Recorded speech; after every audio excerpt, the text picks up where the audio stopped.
Okay, where are my handwriting samples? Where are they? Go through the trouble of telling you what I'm going to do, and there they are. Found them.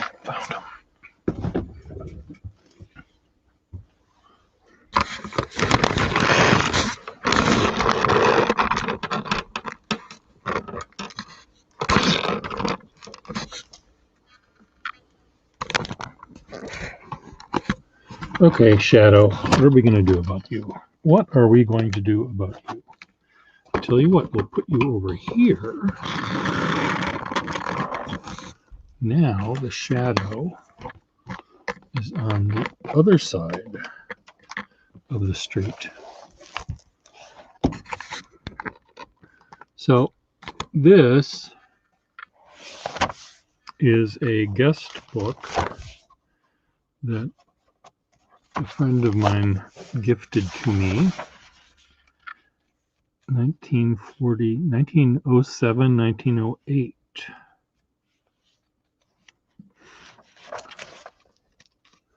And I'm just having fun looking at people's handwriting, and what can I tell you about them? Miss Margaret, Hereford, England.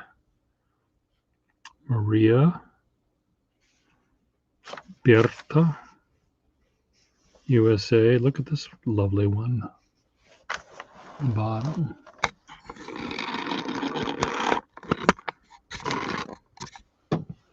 So let's do some forging.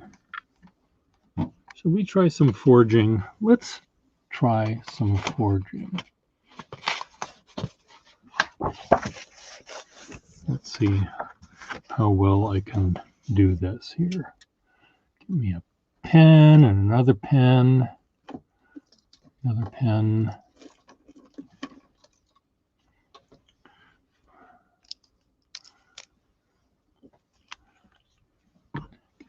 Get me some ink. I think I scared people earlier. Scared my fan base when they saw me drawing beefy boys. Okay, so R. Ransom from London, which you see right there. So he does this, he does that. R. Start is low. R. Makes a loop though. Pierre, make a loop. No. See, this is how difficult it is. It's so hard being a good forger. Okay, do this, do this, do this, do this. ANSOM.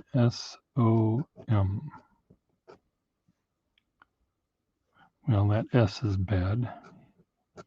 He sort of makes the S like that. Rousum or ransom? RANSOM or RAUSOM? I think that's a U. Rousum. Because his London, he makes N's like that. Lundau, he makes the N look like a W, sort of.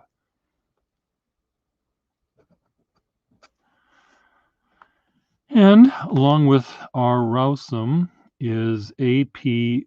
Whitelow. Now, did R. Ransom write A.P. Whitelow's name? You know, I have a feeling that R. Ransom and A. Whitelow were written by one or the t'other. There's just something about that period. Now, who was the real person? If one person wrote both of these, who would have been the real writer?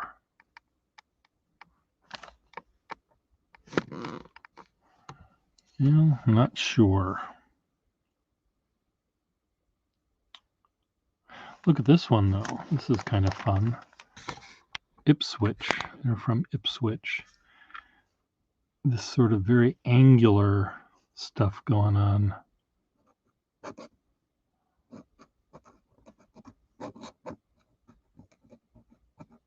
I'm not even looking at what I'm doing. I'm just looking at what they did. A.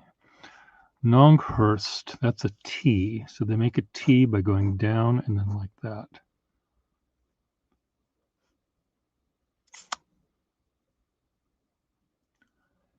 P. Smallwood.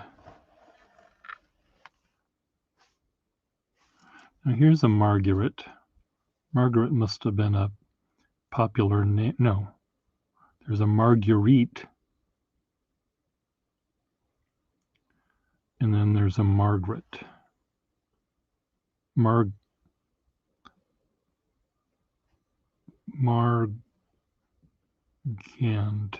Margand? No, Margaret. Margaret. Croddock. Concock. Korok. You know, could you write a little better? Marguerite.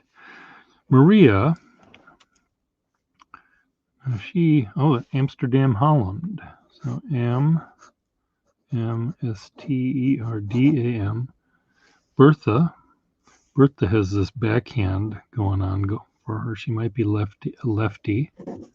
She's from Philadelphia, PA.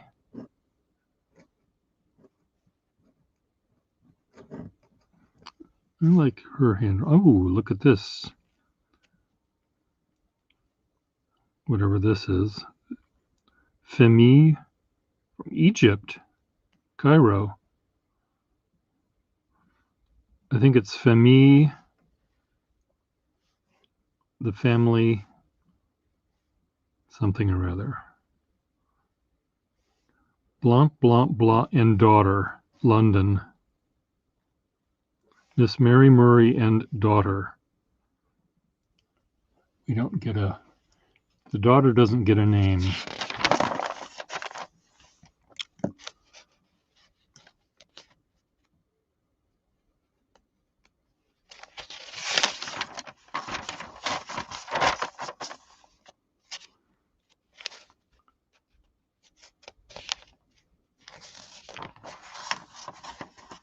(1909).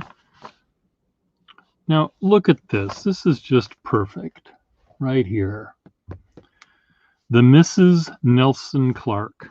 So 2 or more unmarried girls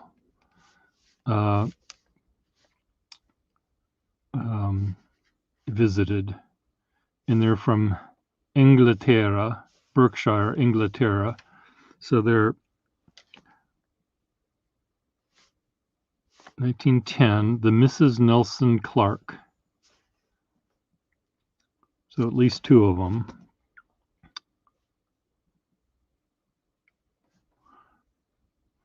The Berkshire, Inglaterra.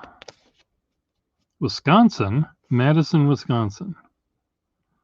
Catherine Taylor, USA.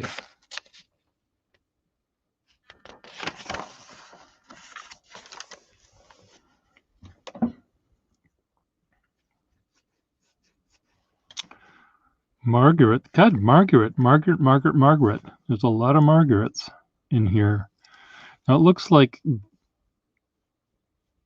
Giovanni, Augusta, and Germania were all signed by Rio de Janeiro. Boy, these people they're They're inviting people from all over the world. I wonder if this was a bed and breakfast or something. Evanston, Illinois, Springfield, Illinois, Rio de Janeiro. This person crossed their name out. Miss Florence Wells from Chicago. Miss something something crossed right out. I'm not staying here. I'm going home, she said. When she saw the bellhop.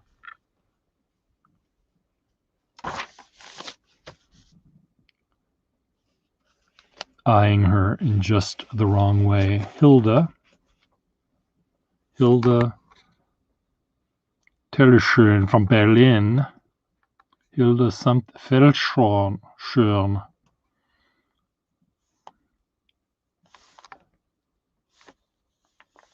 New York, Ithaca, New York. Creighton. This is J.E. Creighton. Or T.J. Creighton.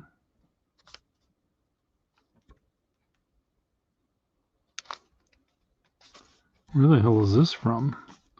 Frau, well, German. Frau Geheimerach M.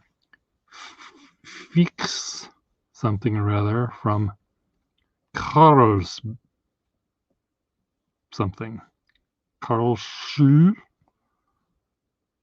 Mademoiselle Zoe from Petrohurgo.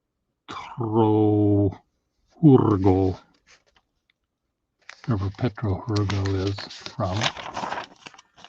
Isn't this exciting?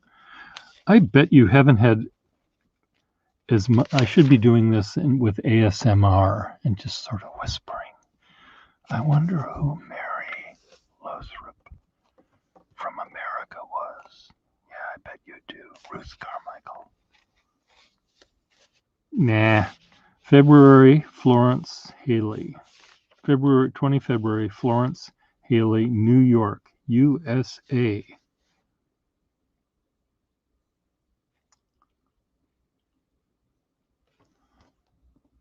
Inglaterra.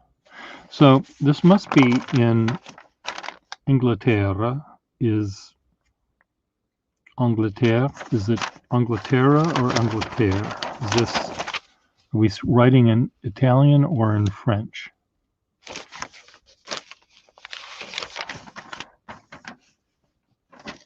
Inglaterra. So French. But see, this person's from Florence. No. Why don't they say Firenze? Milano. So here we have Australia. Parker from Sydney. Mr. and Mrs. E.G. Wakerhouse. Hitchcock from New York. Reverend, R-E-V, with a upper script D. Rhodesia, South Africa. Milano. England. So that person didn't know how to say Angleterra. Swiss. See, they say Swiss with an E, not Svitzia or whatever. What's going on here? Oh, now we're using 2 pages. Providence, USA. All really cool handwriting. This is all really neat.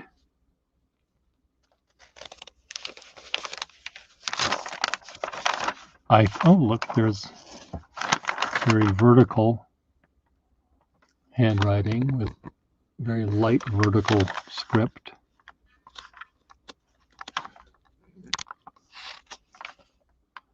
Bern.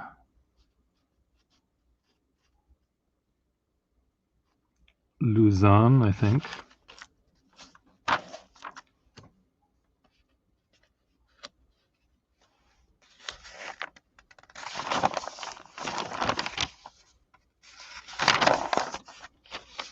New York City.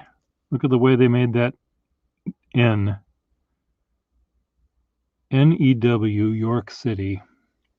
Oyster Bay, New York. Fancy.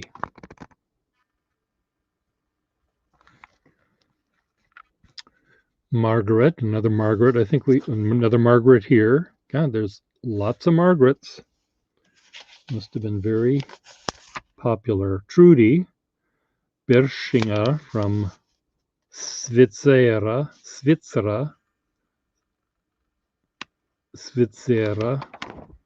Oh, we're in Italy. This is an Italian book. I figured that out. Bristol, Rhode Island, USA. Holland. Svizzera again. Ew.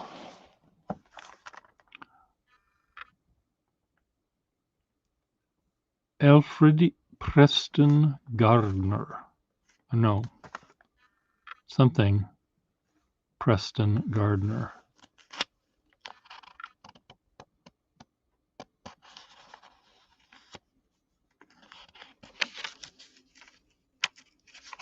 No comments from the peanut gallery? Violet Hoffet from France. Holland. Margaret.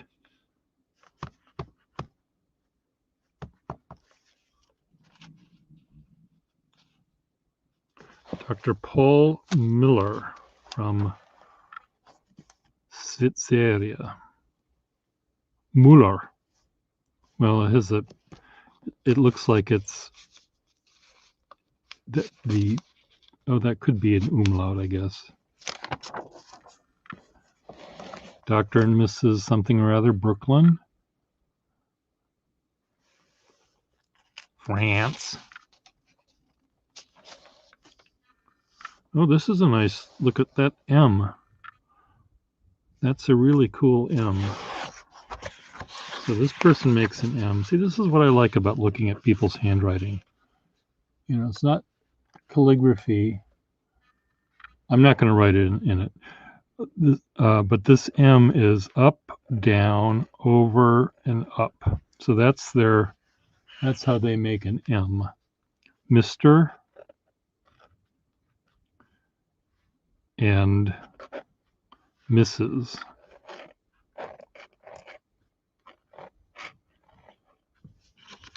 So that's Mr. and Mrs. in this person's handwriting. It's pretty darn cool, I think. What is their name, though? Langdon is the last name. C-J-M-I-T. I don't know what the hell name it is. Mrs. William Bird. That's when women used their husband's name. They didn't have a name of their own. Let's see, where are we? 1924 already. Margaret. Another Margaret. England. Roseville, Michigan. This is kind of shitty paper, but it's okay.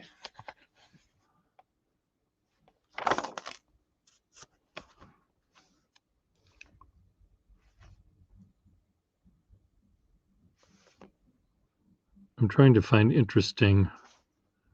Jane Brucker.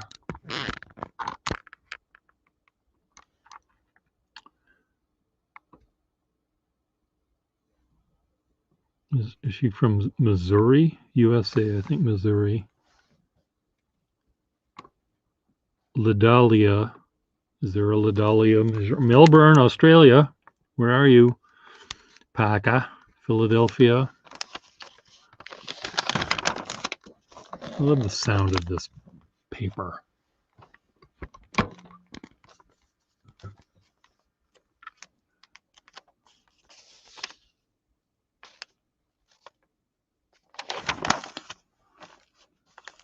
So this book goes up to, I think, the 50s, and so here I'm not going to look through every single page, but I'm sort of going from this kind of fountain pen. This could have not been fountain pen. This could have been just a dip pen that was steel dip pen nib that was sitting on the desk, but it could be also a fountain pen that everyone had. Boston, Mass. Hilda from Boston. Oh, look at this. This is Sister something, Sister something. So a nun of some sort, maybe. Norfolk, Virginia. Really cool handwriting.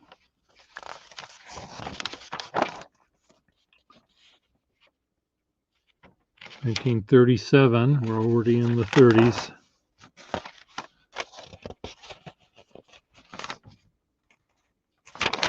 (42). Okay, if this is in Italy now, we've got the war going on. So do we have any Oberleutnant of the Wehrmacht visiting the little thing, Switzerland?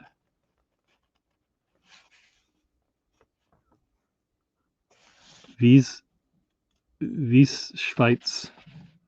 This could be in Switzerland. This could be from Switzerland, I guess, because they speak all those different languages, don't they? A lot of Swiss people here in we're already in 1948. Now this 1948, that looks kind of like ballpoint pen to me. I can't remember when the ballpoint came into being, but this looks ballpoint. 1949. You can see there the little oil spills.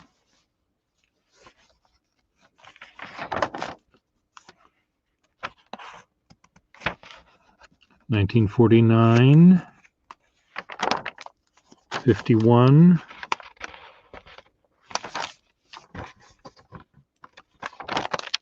Ooh, this is kind of neat. Cons, very vertical handwriting here.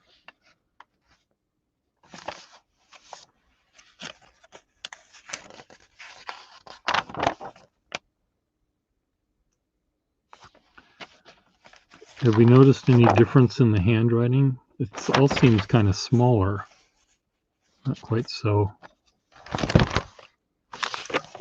dark.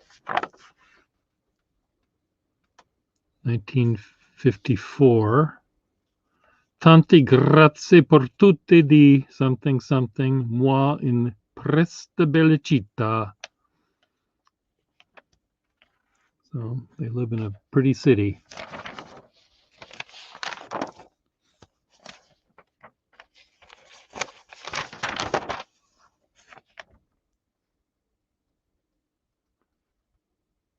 Répondons à tous mes désirs.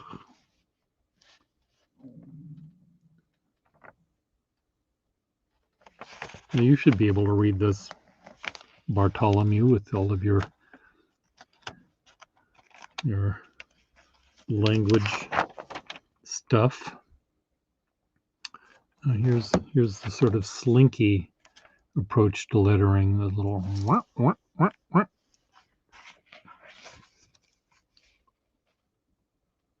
1955. Okay, so I'm being conceived right around here somewhere. 1956, 2 weeks before my birth. I appreciate the opportunity of being able to have stayed in your home, meeting you all, including Peppina, wherever Peppina is. Enjoyed the lovely food. Hope to come back again, says Rebecca.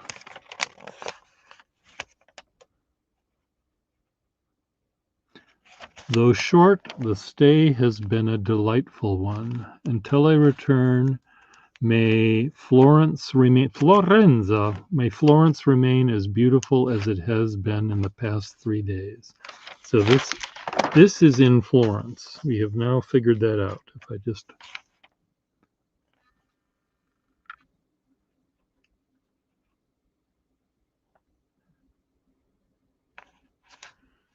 If I had just started here before, Florence, look at this handwriting. This is kind of neat. Very.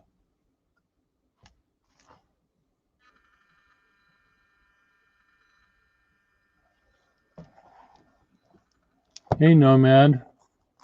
We're looking at someone's guest book from 1907 to 1957 so far. 50 years of people staying at their house.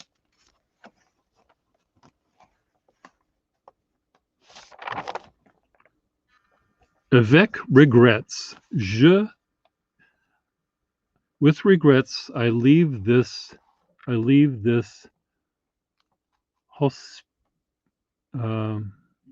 this hospitable maison. With regrets, I leave this hospitable maison house and the city of Florence, en reminiscent, and with remembering the something with an exclamation point.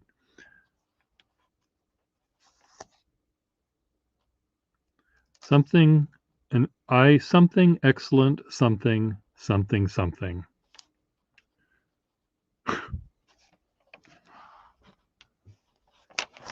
I moved it.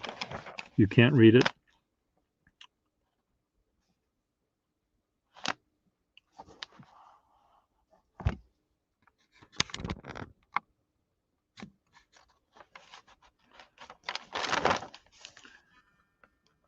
And here we have it in of Deutsch. Von ganze something danken mit den something. We had a very pleasant stay, says James Burke and family, from Greece, speaking in English rather than in Greek. Oh, an exclamation point of particular, un grand merci à Pépina pour les bons repas qu'il nous a so a great thank you to Pepina for the great meals which she had prepared for us. Nous a préparé.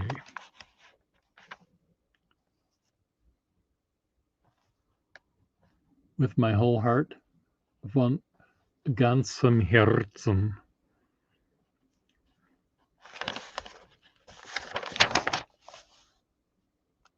I have a guest book that just doesn't have words in it. I mean, it's just names. And I've got, not Mountbatten,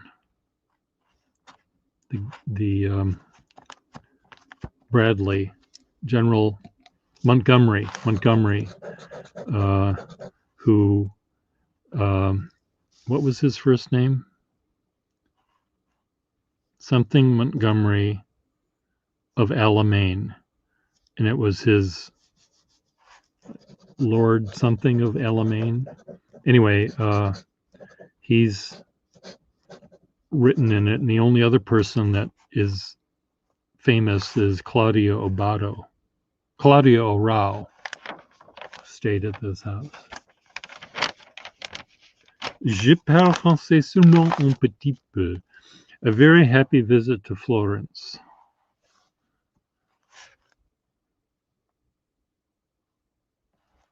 So now we're in 1962. Oh, 1963, Christmas 1963.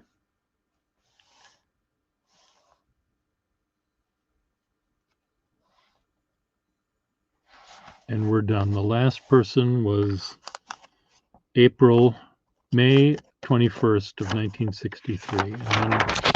And then it's empty. C'est tout.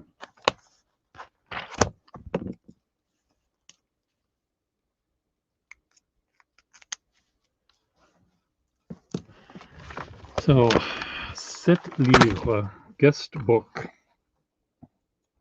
So this was given to me by my friend Neville, who we saw here a couple of days ago. No, I don't think I'll write in it. I have other books, other guest books that I can write. And I thought what would be really, really fun would be to have a guest book. I mean, I'm sure I have guest books in my collection of diaries and guest books that are completely empty. And I thought it would be sort of fun to ask people in the room, you guys, let's say we were having a dinner party. Who would you like to be invited? And we just make, and it could be people living or dead. Like who would make for a fun party? And I thought it would be fun to, Bartholomew Brecht would be at the head of the table, and who would you invite? And so somewhere in my house, I have a box full of old diaries. Where those are, I cannot say. I mean, I have one there. That's obvious, but I do have some other guest books and diaries. And I just thought that would be kind of a fun little, neat. I mean, the thing about an imagined party, there used to be a TV show that I do remember in my youth that was hosted by Walter Cronkite. I'm almost positive it was by Walter Cronkite. And it was a Saturday morning show made kind of for kids, junior high or high school, and it was supposed to make people interested in history. So he would invite maybe 3 people to a roundtable discussion. So he'd be sitting there asking questions, and Cleopatra was one of them. So here you see this woman dressed up with gold and glitter and froth, and she's a Egyptian queen. And then there was maybe a suffragette, famous suffragette, and there might have been some guy.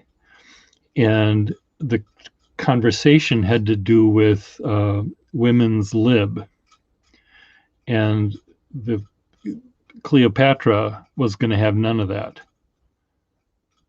And Walter Cronkite said, "Well, Cleopatra, you're a woman. I mean, why don't you allow women?" And she said, "Well, no, I'm a god or something." She was above the female person, so she didn't believe in equality. But it was sort of a neat thing, because every Saturday they'd have different people together that never ever would have met, because they were centuries apart. But I thought it was really fun.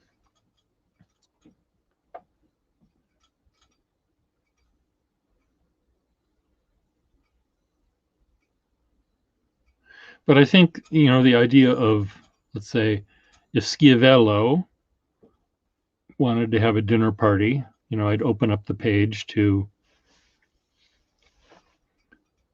a new page, and it would be Schiavello, and who would he invite? And then who would Bartholomew Brecht invite, and who would Affextinol invite? I think that would be kind of a fun way to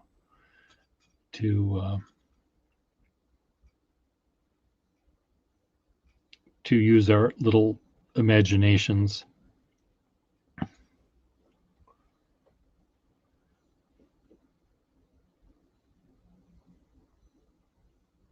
And maybe that's what I'll use this book for. I mean, this book has lots of pages left.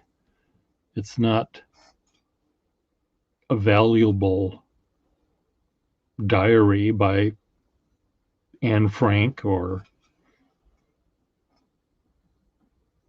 Cleopatra. It's something that, and if I were to die tomorrow, it's going to be in the dumpster the day after tomorrow. So we might as well have fun. Invite Napoleon. Okay. So Nomad, if you were hosting a party and you had 5 people to invite, would you want Napoleon Bonaparte would be one. Who else would you invite? Now, this is your game. I'm asking the questions.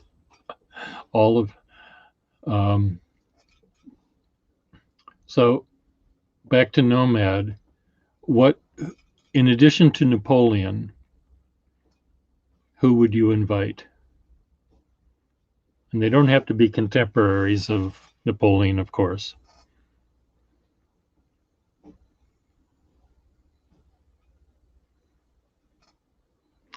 I mean, Napoleon and Hitler at the same table, where Napoleon is saying, "Didn't you read your history, God damn you?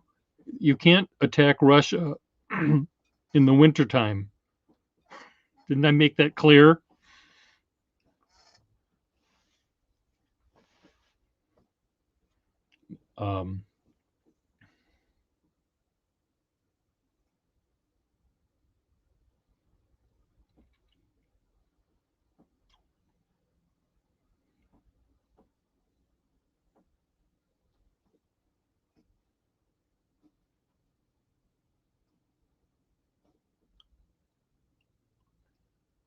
Well,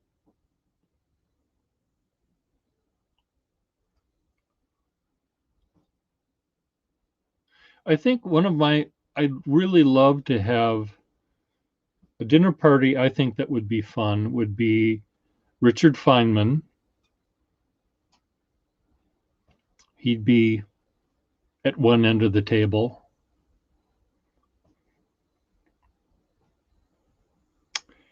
And because he's just, he looks like he'd be a lot of fun, giggling and joking. So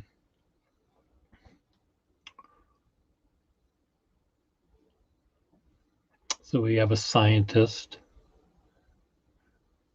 I think maybe an artist of some sort would be cool. Who would be good with Feynman?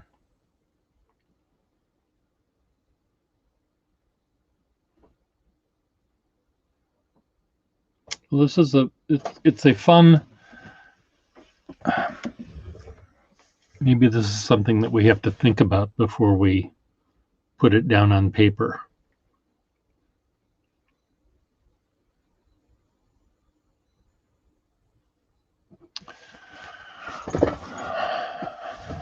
Oh, in addition to Napoleon, Jesus, Buddha, Lincoln, Alexander the Great, Einstein.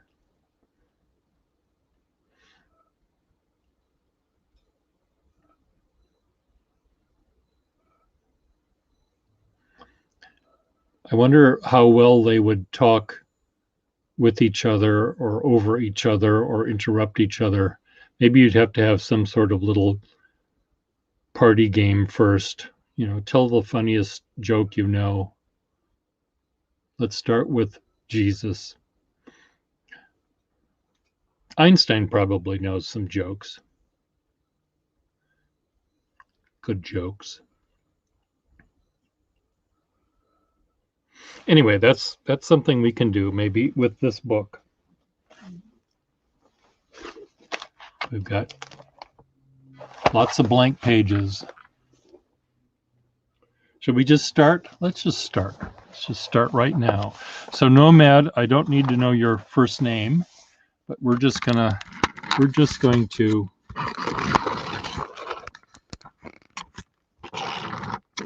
this is Nomad Wanderer's dinner party.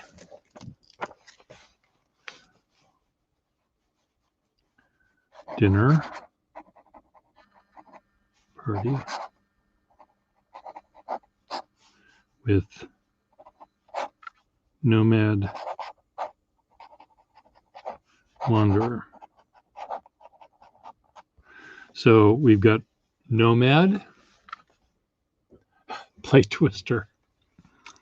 No Jesus, it was left hand read. So you want to have Nomad.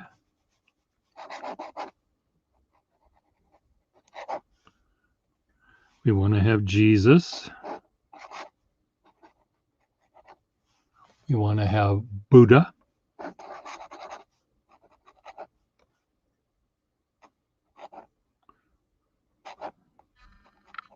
I always want to say AH, not Buddha. Buddha. And Lincoln. INCOLN. And Alexander the Great. 1, 2, 3, 4, 5. You have to leave one of them out. We only have 6 people for dinner. Well, we can make it 8.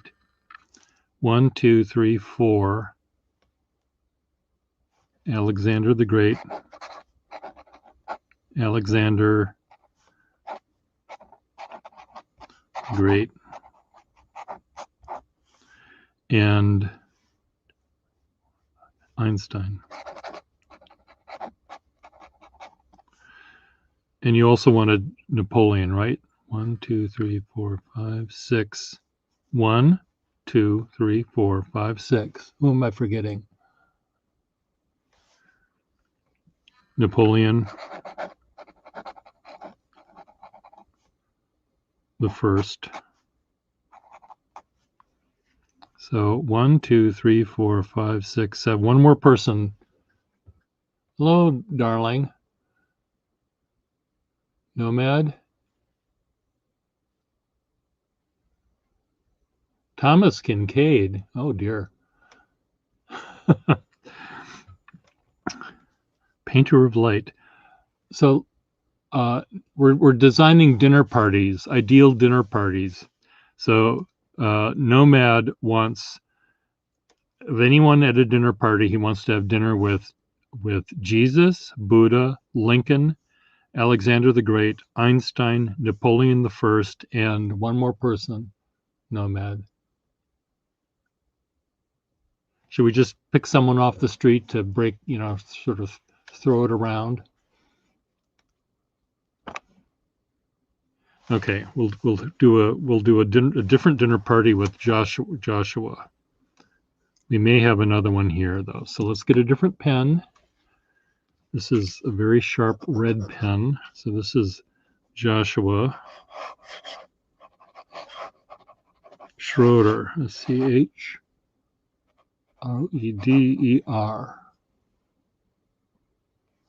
So Joshua Schroeder is going to have Joshua.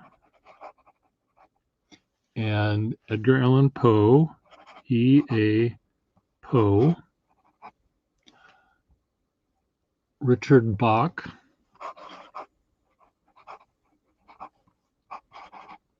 Do I know who that is? Samuel L. Clemens. Mark Twain. Okay, we have Thomas Kincaid. Thomas Kincaid.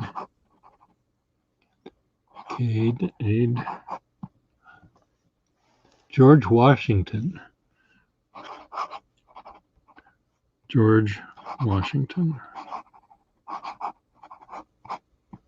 So 1, 2, 3, 4, 5, 6. We have 6 people for dinner. We want to have it an even number so we can So Brecht, is it your turn? Turn the page. So you can think of this, Marilyn. Who would you want to invite to eat in for 6 or 8 people in one of your dining room tables?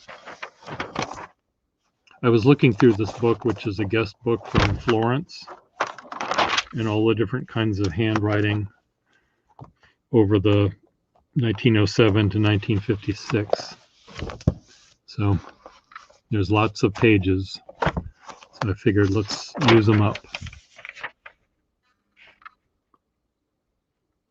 So if I was a waiter at a table, if I was going to be the waiter at these 2 dinner parties, I might want to spill the soup on one of these people. You can guess who. Okay, Nomad is still thinking. Brecht, are you still here? And again, we can come back to this. It doesn't have to be now. Oh, Hillary. Okay. Edmund Hillary.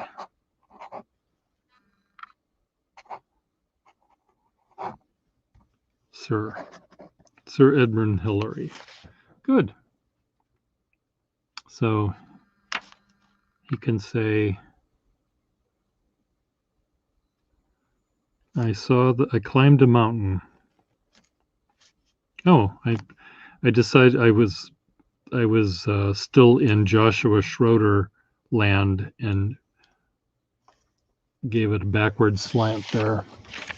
Edmund, sorry, I said Edward. Edmund, no, Edmund. Okay, there we go. I'm not going to ask you how you're going to put these people, seating them, who's going to be next to who. That might be another fun thing to talk about, though.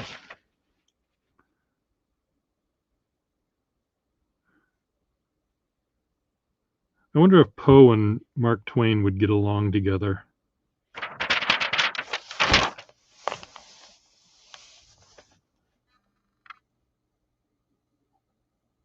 Oh, dear. Well, thank you, Marilyn. Okay, so here's Marilyn. Here's Marilyn's party. I have to use a big swishy swashy boinga boinga nib for you, Miss Marilyn, since I'm invited. I have to. Miss Darling. Darling. So we're inviting Alexander Graham Bell. Graham Bell. That's an interesting person. Thomas Jefferson. T-H-O-S Jefferson. Alfred Hitchcock.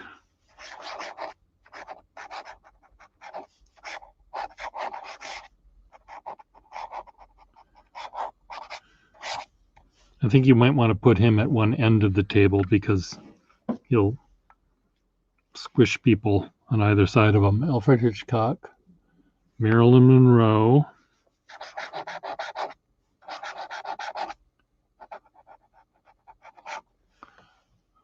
Betty Davis. What a dump.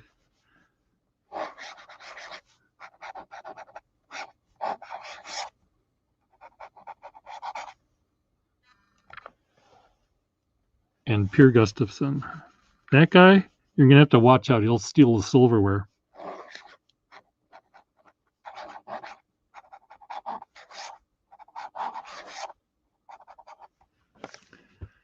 One, two, three, four, five, six, seven. We need one more, Marilyn.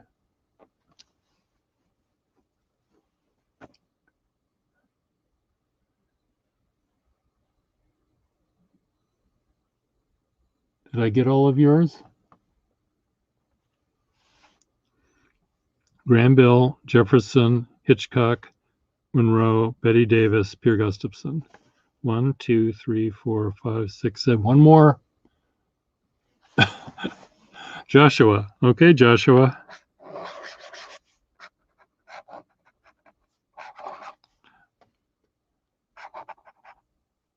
Schrodinger. You mean, now who do you mean? I don't know who's Joshua Schrodinger is. Who's Joshua Schrodinger? I was thinking Joshua Schroeder.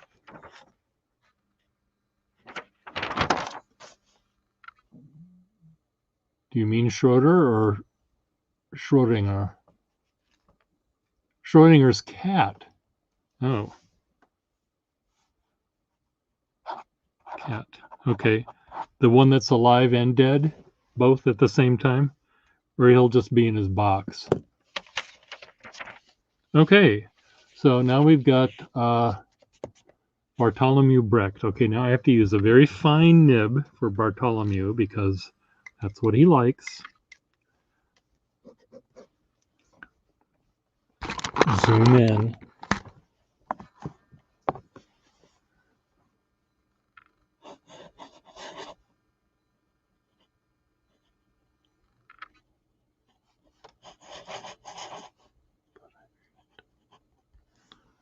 Okay, who did he want? I have to go back, scroll back up. Unless you want to tell me again. Brecht. I think Hegel was there somewhere. Where's my pen that I can scroll back up with? Okay, I found it. Kind of. God damn it. Almost lost all my...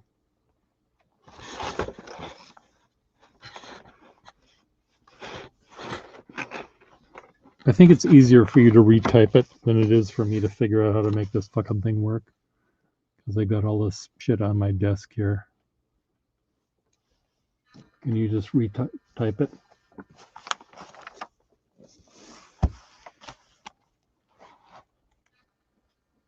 Okay, Shakespeare. William Shakespeare. William Shakespeare. Homer. We're just going to pretend he exists. Homer. Beethoven. You need to bring an ear trumpet.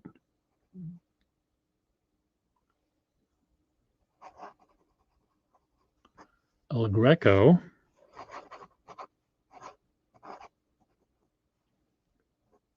Hegel. And Freud. 1, 2, 3, 4, 5, 6. You need one more.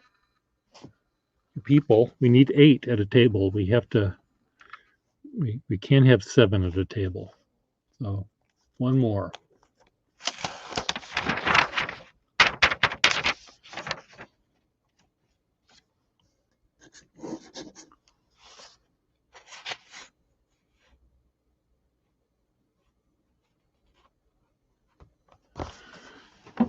You can't invite me because my dance card is already full. I'm going to Marilyn's dinner.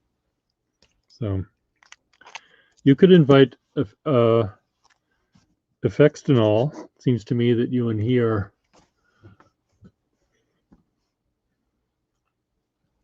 Dylan Thomas. Okay.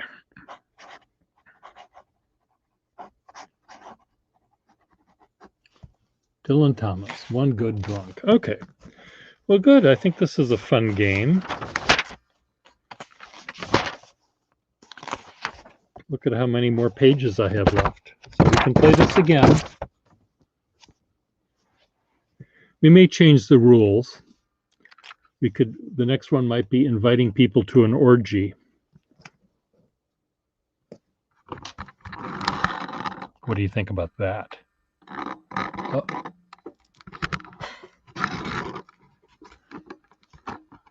How would the orgy, how would the dinner guests be different if this was an orgy?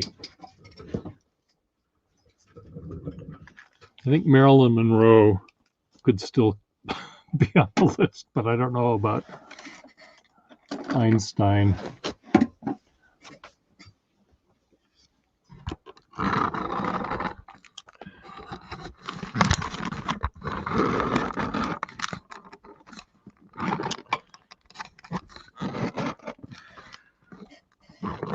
Or Marilyn.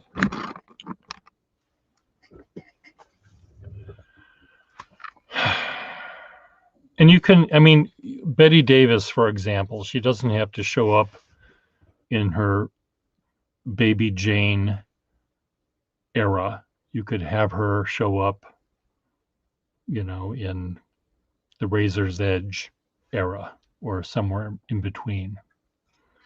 All About Eve. She could be in that era. And you could get Beethoven before he's went deaf.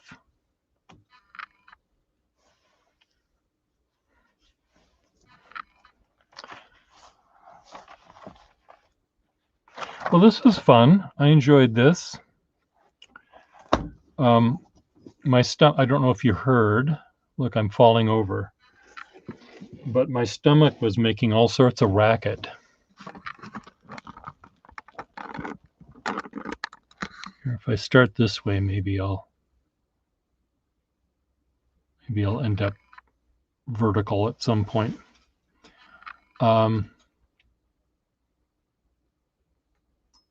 Yeah, it is a fun little mind game, little fantasy that it's not like what would you do with $1 million? Or where would you love to live if you could live anywhere? But this is more, I get to know a little bit about what you guys think would be a fun time. I'll end with a funny story about a dinner party that my neighbor was at, and this is in Mount Desert Island in Maine, and it was a big long table with maybe 20 people, and the host was at one end and his boyfriend was at the other end, and my friend Patrick was right in the middle, and he said it was like in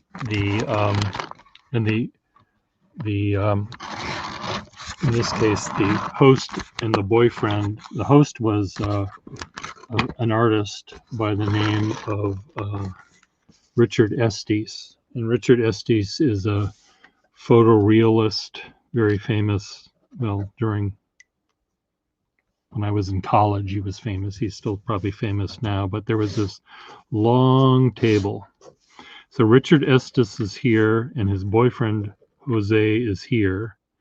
And there's my friend Patrick is here. And meanwhile, these people are chatting with this end of the table, yammering away. And these people are sort of, listening to this guy talk. And this guy loves opera. So he was talking about opera. He's very enthusiastic, and he's from Mexico. So everything has sort of had a Mexican accent happening at this end, and Richard Estes is over here talking, and he's talking about opera. So these people are in the opera mode, and these people are talking about the news of the day, which in Maine, there was something in the news or in the paper about the clubbing, the killing of seals, little baby seals. So this conversation is going here, and this conversation is going here about opera. And Patrick was listening with one ear, listening to this one and this one at the same time. So he was the witness. So this one said, yes, didn't you see the picture in the paper? It was,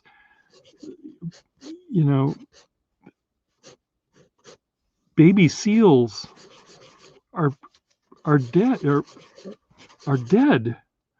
Picture of, and this guy heard baby Sills, and he refers to Beverly Sills as baby. Baby Sills is dead, he shrieked. And yes, they clubbed them to death for their fur. And he was just shocked. You know, he's imagining Beverly Sills in New York City being clubbed to death on walking home from the opera, you know. So anyway, so it's fun when dinner parties can have conversations that can go awry like this. They clubbed her to death for her fur. Baberly, Baberly, Baberly Sills. Oh, I see. Well, you might, I mean, inviting people to your dinner party to watch the fireworks is perfectly fine. They don't all have to agree with each other. I think that would be fun, having a dinner party that involves a debate.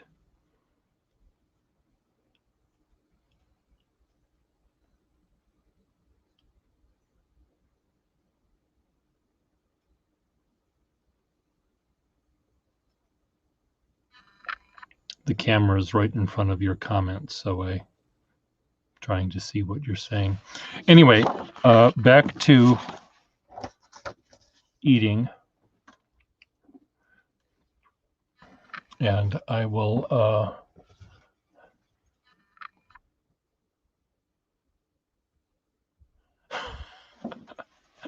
you want to punch Alex, you want to invite him to your dinner party just so you can punch him in the face.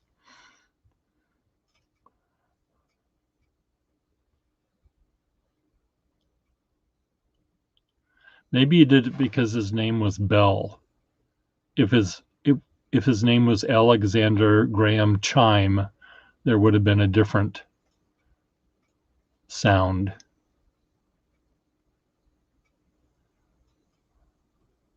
Maybe Alexander Graham. What other beep? Maybe if he was a Alexander Graham Quack, they would have a little quack noise. You think?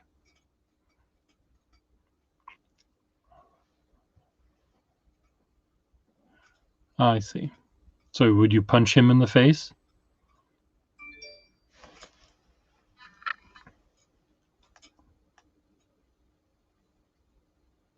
Well, it would be an interesting party because yours could be a whistle. Yeah. Somewhere I have a whistle in my house, like who knows where, it has one hole you blow into, but it has 4 tubes, and it sounds like a train whistle. It's really, really sweet. A distant train, that would be a nice thing.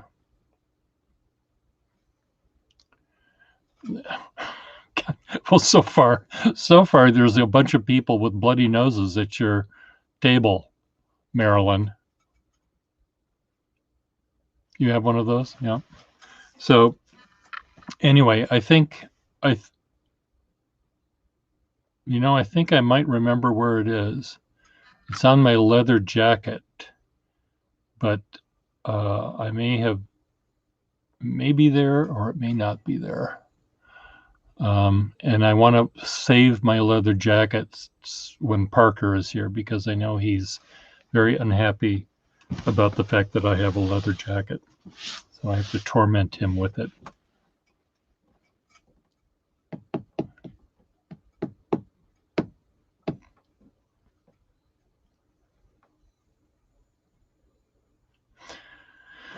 Well, this has been fun. I've enjoyed your dinner parties. Are you going to punch me in the face there, Marilyn? You're going around the table. I'm going to start hiding. Oh, you'll hug Betty Davis and me. Okay. Well, I'm glad that we're being hugged. Okay, I'm going to say goodbye, for the moment. But we'll talk. We'll talk. We'll talk some more. I don't know who else is in the room, but it's time for me to eat. So, goodbye.